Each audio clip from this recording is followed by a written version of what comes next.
जब राजा भोज फिर से सिंहासन की ओर बढ़ने लगे तो 15वीं पुतली सुंदरवती ने उन्हें रोक दिया। उसने पूछा कि क्या आपके अंदर भी महाराज विक्रमादित्य जैसा ही प्रजा प्रेम है? इतना कहकर 15वीं पुतली ने एक किस्सा सुनाना शुरू किया। राजा विक्रमादित्य के शासन से उज्जैन की पूरी प्रजा खुश थी। सभी को राजा की दानवीरता और दयालुता पर गर्व था।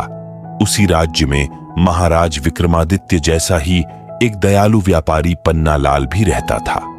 वो बिना किसी लालच के लोगों की हर दम मदद करता था। पन्नालाल का एक बेटा भी उसी के जैसा गुणवान था। दोनों बाप बेटे की अच्छाई के बारे में पूरा उज्जैन जानता था। कुछ समय बाद व्यापारी अपने बेटे की शादी के लिए लड़की ढूंढने लगा। तभी एक पंडित ने उन्हें बताया कि समुद्र के दूसरी ओर धनीराम नाम का एक व्यापारी रहता है जो अपनी सुंदर और गुणवान बेटी के लिए लड़का ढूंढ रहा है। यदि आप कहें तो उनसे विवाह की बात कर सकता हूं। यह सुनते ही पन्नालाल ने पंडित को खर्च के लिए मुद्राएं देकर उसे धनीराम व्यापारी के पास भेज दिया। धनीराम को पंडित का प्रस्ताव अच्छा लगा और उन्होंने शादी के लिए हां कर दी। दोनों परिवार की सहमति के बाद शादी का शुभ मुहूर्त भी तय हो गया। विवाह होने के कुछ दिन पहले उज्जैन में बहुत तेज बारिश होने लगी। तब पन्नालाल सेठ ने सोचा कि अगर इसी तरह बारिश होती रही तो दूसरे राज्य जाकर बेटे की शादी कैसे कराएंगे? अगर वहां नहीं पहुंच पाए तो बदनामी भी होगी। वह ऐसा सोच ही रहे थे कि पंडित ने पन्नालाल के चेहरे को देखकर उनकी चिंता समझ ली।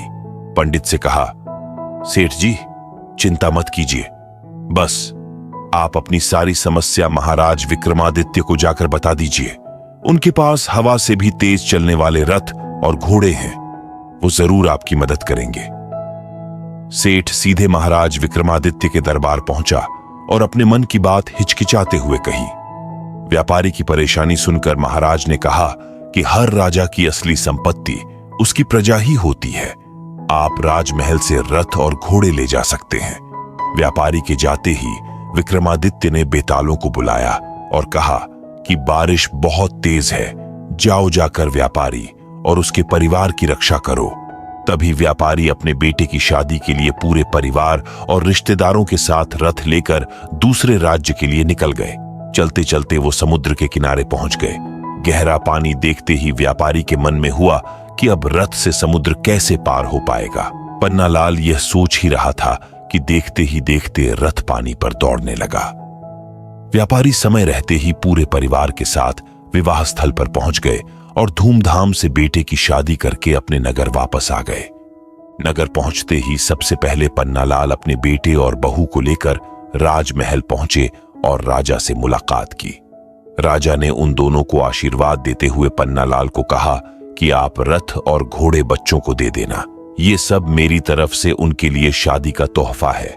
इतनी कहानी सुनाकर 15वीं पुतली भी उड़ गई और राजा भोज महाराज विक्रमादित्य का प्रजा प्रेम का किस्सा सुनकर खुश हो गए। कहानी से सीख जरूरत पड़ने पर हमेशा दूसरों की मदद करनी चाहिए। हम आशा करते हैं कि आपको आज की वीडियो पसंद आई होगी। ऐसी और वीडियोस देखने के लिए डिस्क्रिप्शन में दिए गए लिंक्स पर क्लिक करें और चैनल को सब्सक्राइब करें। धन्यवाद। अब कल सुनते हैं अगली पुतली क्या कहती है राजा भोज से।